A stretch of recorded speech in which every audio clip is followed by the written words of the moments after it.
আসসালামু আলাইকুম।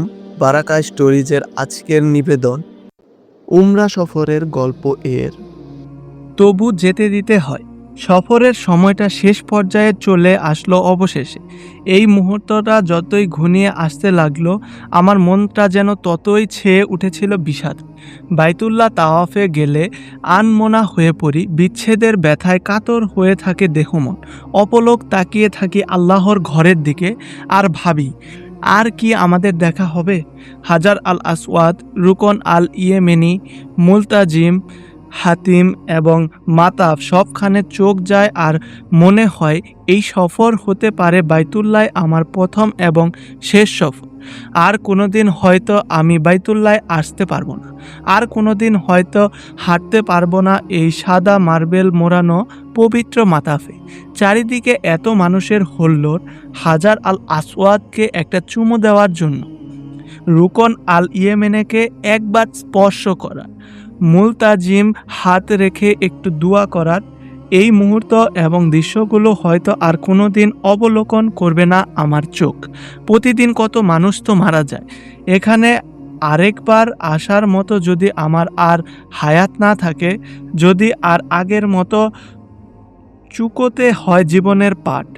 বিদায় বেলায় এসব ভাবনা কেন যেন মনটাকে আচ্ছন্ন করে রাখলো। হৃদয়ের টানে বাইতুল্লায় একবার যারা আসতে পেরেছে, আমি আত্মবিশ্বাসের সাথে বলতে পারি তাদের সকলের মনেই এই ভাবনাটা উদয় হয়েছে সফরের কোনো না কোনো পর্যায়ে যদি এই দেখাই শেষ দেখা হয়, যদি এই সফরেই শেষ সফর হয়ে ওঠে, এমন আতঙ্ক পায় প্রত্যেকে ঘায়েল করার কথা। যেদিন বাইতুল্লাহ ছেড়ে আসব সেই দিনটার কথা আজও স্পষ্ট মনে পড়ে। জ্বরের প্রকোপে মাথা তুলতে পারি না। জোহর সালাতের পরেই গাড়িতে উঠে যাওয়ার কথা বলা হলো কাফেলা থেকে। সকাল থেকে আমি বসে আছি বাইতুল্লাহর প্রাঙ্গণে, বাইতুল্লাহর দিকে তাকাই আর অশ্রুতে দু চোখ ভরে ওঠে। খুব হাহাকার আর অস্থির লাগছিল। ইচ্ছে করছিল ঘড়ির কাঁটা থামিয়ে দেই। এই সকালটাকে যদি শেষ না হতো, আর যদি ঠিক এভাবে ঠায় দাঁড়িয়ে থাকতে পারতাম বাইতুল্লাহর কাছে, আহা কি যে মধুর ঘটনা হতো সেটা। কিন্তু আমাদের চাওয়াই তো সব কিছু নয়। জাগতিক নিয়মে ফুরোতে লাগলো শেষের সময়টুকু।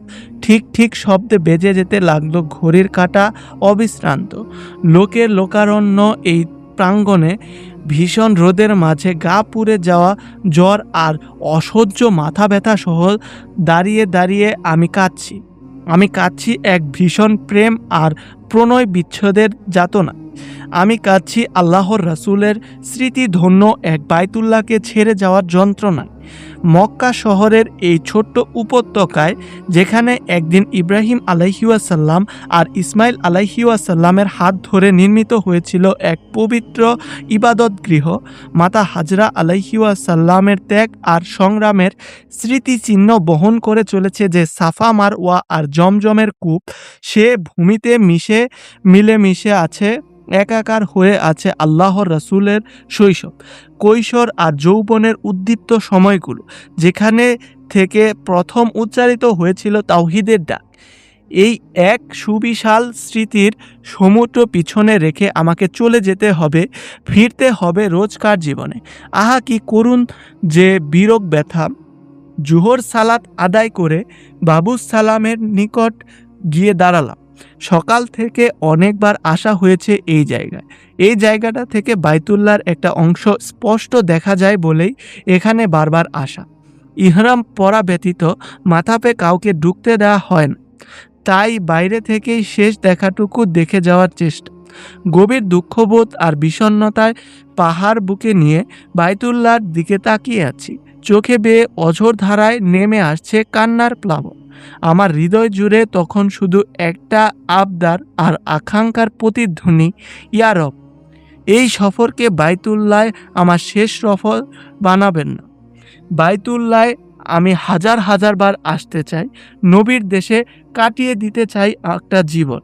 এই পূর্ণাঙ্গ ঈমান নিয়ে সমাধিস্থ হতে চাই জান্নাতুল মুআল্লা অথবা আল বাকিউল গারকাদে। খুব দামি একটা স্বপ্ন, কিন্তু আল্লাহর কাছে চাইতে কোনো মানা নেই। শেষ মুহূর্তটায় কান্না, আবেগ আর অনুনয়ে আল্লাহর কাছে, সেটাই ছিল আমার সর্বশেষ চাওয়া। বাবু সালামের একটা কোনায় দাঁড়িয়ে দক্ষিণ এশিয়ার মুসলিম অধ্যুষিত জনপদে থেকে আসা এক গুনাহগার বান্দার আরজি সেদিন মিশে গিয়েছিল মহামহিম রবের লাখো কোটি সৌভাগ্যবান বান্দাদের ফরিয়াদের সাথে। যেতে নাহি দিব হায়, তবু যেতে দিতে হয়, তবু চলে যায় বাইতুল্লায় আমার দিন ফুরলো। পরিসমাপ্তি ঘটল এক সাপনিক অভিযাত্রা। জীবনের কিছু সময় কাটলো কল্পনার মতো করে, স্বপ্নের মতো দিন, স্বপ্নের মতো রাত।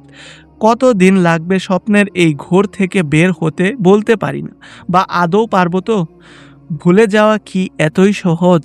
কি করে ভুলবো বলো তোমার আঙিনার মুগ্ধতা নিয়ে কাটানো সময়গুলো?